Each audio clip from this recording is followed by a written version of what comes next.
নমস্কার বন্ধুরা, আমি সমীরণ আর ফুড বাংলা চ্যানেলে সবাইকে স্বাগত জানাই। আমি চলে এসেছি আমার গ্রামের বাড়ি মেদিনীপুর, আর ওখান থেকে সোজা শ্বশুর বাড়ি। তো আজকে আমি আপনার কাছে যে ভিডিওটা শেয়ার করছি সেটা হলো টক পালঙ্কের ঘন্ট। টক পালং শাক, নর্মালি পালং শাক তো অনেকেই খেয়েছেন, কিন্তু টক পালং শাকটা কিন্তু অনেকেই জানেন না। এর শাক আবার টক কী হয়।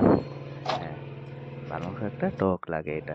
তো এই টক পালঙ্কের ঘন্ট রান্না ভিডিওটা শেয়ার করছি আপনাদের কাছে। তো ভিডিওটা শেষ পর্যন্ত দেখার অনুরোধ থাকলো আপনাদের কাছে। আর দেখে ভালো লাগলে লাইক শেয়ার কমেন্ট করবেন। আর আমার চ্যানেল নতুন হয়ে থাকলে প্লিজ একটা সাবস্ক্রাইব করবেন। তো এতে যা যা লাগছে সেগুলো হলো আলু, বেগুন এবং একদম তরতাজা ফ্রেশ বাগানের পালং শাক। তো সর্বপ্রথম আলু আর বেগুনটা কিউব করে কেটে নেওয়া হয়েছে, আর পালং শাকটাও কেটে নেওয়া হলো। এরপর একটা উপকরণ দিয়ে রান্নাটা করে নিচ্ছে।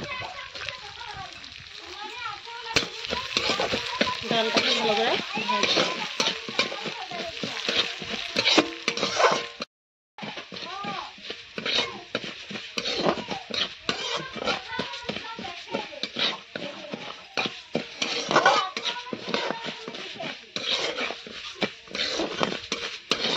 তারপরে জলটা দিয়ে দেব।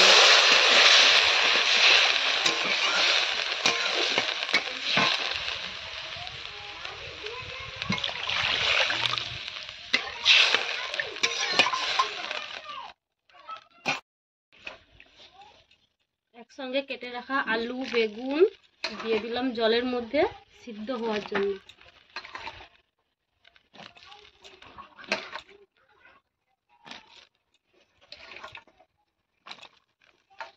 কিছু একসঙ্গে দিয়ে ঢেকে দিলাম, মিনিমাম 10 মিনিট সিদ্ধ হতে সময় লাগবে।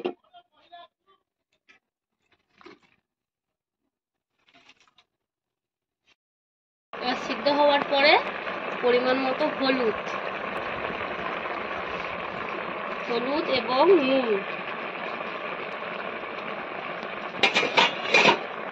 নুন দেওয়ার পর একসঙ্গে মেখে শাক, টক পালং শাক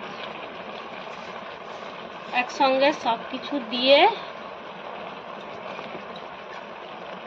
নেড়ে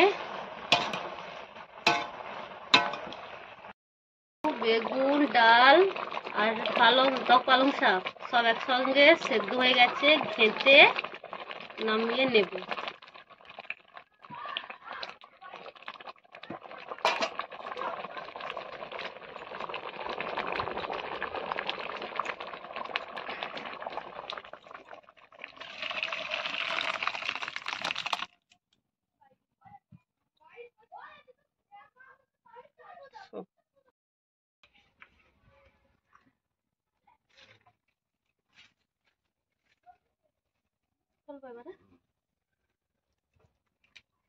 তেল দিয়ে তেজপাতা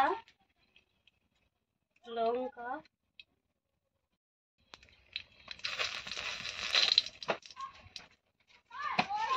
ফোড়ন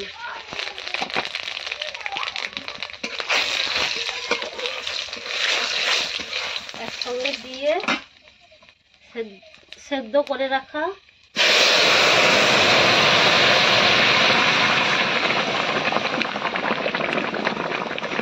সবজিটাকে একসঙ্গে দিয়ে দিলাম। পালং শাকের টক ঘন্ট কমপ্লিট। এটা একটা ঢেলে দিলাম একটা জায়গায়।